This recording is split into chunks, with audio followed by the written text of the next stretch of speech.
Hey fellow beekeepers, this is Bridget at Feral Forest Folk, and today I'm going to show you how to make wax from your cappings and your old wax out of your beehives.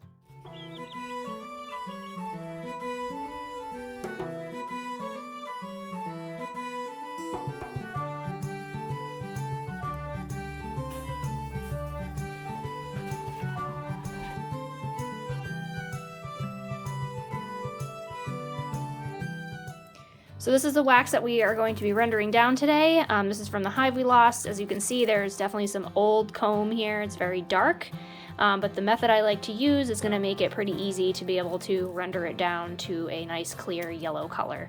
This is also combining some wax cappings, things like that. So there is some different shades in here, but overall it will turn to a nice yellow color. So we're gonna start with our stock pot, which is 1/3 of the way full of water. And we're gonna wait for that water to get up to about 160, 180 degrees. We don't want it any hotter than that. Wax melts at around 140. Also, make sure that your stock pot is an old stock pot, that you don't care about getting all waxy and gross, because once you use it for this, you can't use it for anything else. Also, we've got our wax filled into a paint strainer.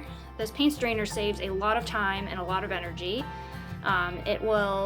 All the wax will melt through there, so it'll strain everything, and all your dirt and debris is going to be left over inside there. And instead of throwing away that debris, you can use it as a fire starter, which is really cool. So our water is now about 175, and I'm going to go ahead and put the wax in. And we're just going to let that melt down.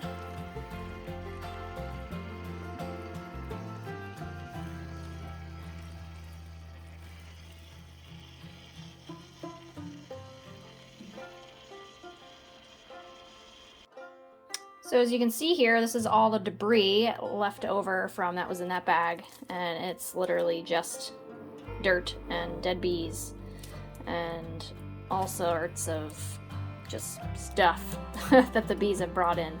So that's the leftovers. Again, that's a really awesome fire starter, so we're gonna save that.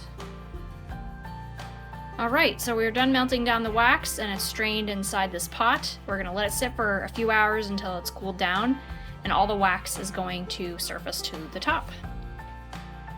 So here we have our end product of the beeswax. I will actually render this down one more time because there is a little bit of junk on the bottom. But overall, it looks pretty good. It's got a little bit of stickiness to it and honey, but it smells amazing.